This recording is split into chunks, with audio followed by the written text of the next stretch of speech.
madaxweyne ku-xigeenka Soomaaliland injineer Cabdiraxmaan Cabdilaahi Ismaaciil Saylici iyo wasiiro dhowr ah oo kamid yihiin wasiirka wasaaradda waxbarashada iyo tacliinta sare, wasiirka beeraha iyo wasiirka shaqada iyo arrimaha bulshada ayaa maanta waxa ay Boorama kaga qayb galeen xaflad ka dhacday xarunta jaamacadda Camuud oo ay ku qalin jabinayeen 523 arday oo ka tirsan dufcadii 11aad ee ka baxa jaamacadda Camuud ee Boorama ku taala. xafladan qalin jabintaheed ee maanta la isku arkay waxa ugu horeen ka hadlay gudoomiyaha jaamacadda Camuud Professor Salebaan Axmed Guuleed waxa uu ka waramay ardaydan ka tirsan dufcadda 11aad ee 523 arday gaaraya ee maanta ka qalin jabinaya jaamacadda Camuud, wuxuuna ammaan u jeediyay shirkadda Dahabshiil Group oo tilmaamay inay dayactirtay hoolkan maanta lagu qabtay xafladan ee jaamacadda Camuud bartamaheeda ku yaala.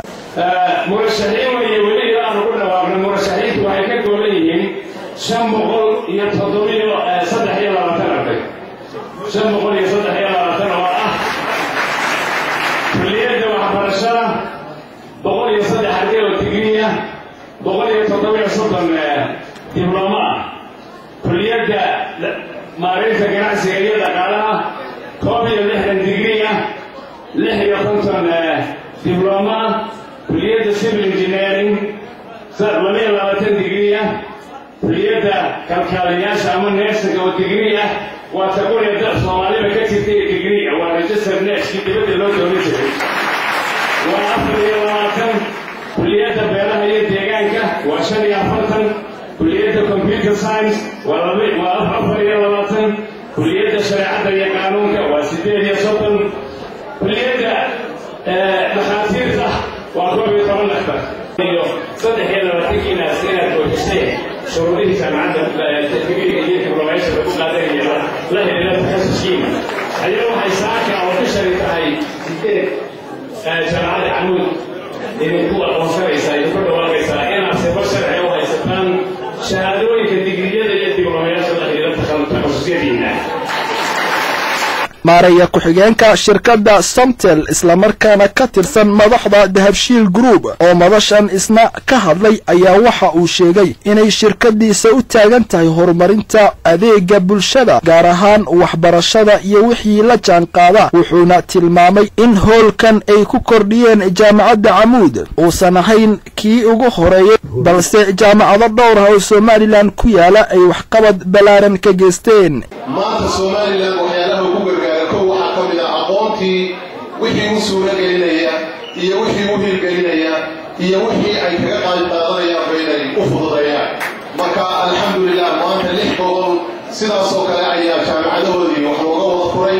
kana ugu weyn hoolka weyn ee arkaysan. gudoomiyaasha jaamacadaha Eelo iyo Nugaal oo iyaguna madashan goobjoog ka ahaa isla markaana hadallo ka jeediyay ayaa waxay ammaan u jeediyeen maamulka iyo macallimiinta jaamacadda Camuud iyagoo u hambalyeeyay ardaydan maanta qalin jabisay. maayarada Boorama, Hargeysa iyo Barasaabka gobolka Nowdal oo iyaguna hadallo ka jeediyay xafladan intii ay socotay ayaa waxay ardaydan ku dhiirigeliyeen inay wixii ay bartaan ku anfacaan bulshada ay ku dhaxnool yihiin. qaar ka mid ah salaadiinta dhaqanka ee goboladan Awdal iyo Salal, Culumaaudiin iyo waxgarad kale oo iyaguna goobjoog ka ahaa madashan ayaa waxaa marka la isku soo aruuriya hadaladooda ay ku soo biyashubanayeen taageero xoogan iyo hambalyo ay u jeedinayaan ardaydan maanta qalin jabisay. wasiiradda wasaaradda waxbarashada iyo tacliinta sare ee Soomaaliland Marwo Zamzam Cabdi Aadan ayaa waxa ay ammaan u jeedisay maamulka jaamacadda Camuud iyadoo ugu baaqday ardaydan maanta qalin jabisay ee 523 arday gaaraya inay waxbarashadooda horay u sii mariyaan isla markaana ay ku dadaalaan sidii ay horumar u gaarsiin lahaayeen Soomaaliland iyo qaybaha kala duwan oo ay ka yimaadeen.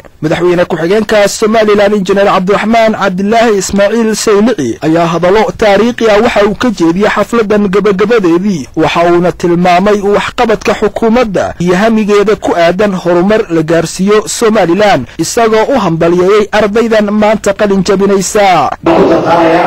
sida sheegay maanta wax joogta ay ku horeeyay cilmigu ma dhamaanin inaan ku dhiirigeliyo mudada soo dhigaysay waxbarashada si wata waxa la ka fadhiyaa إلى سنة إلى وصلنا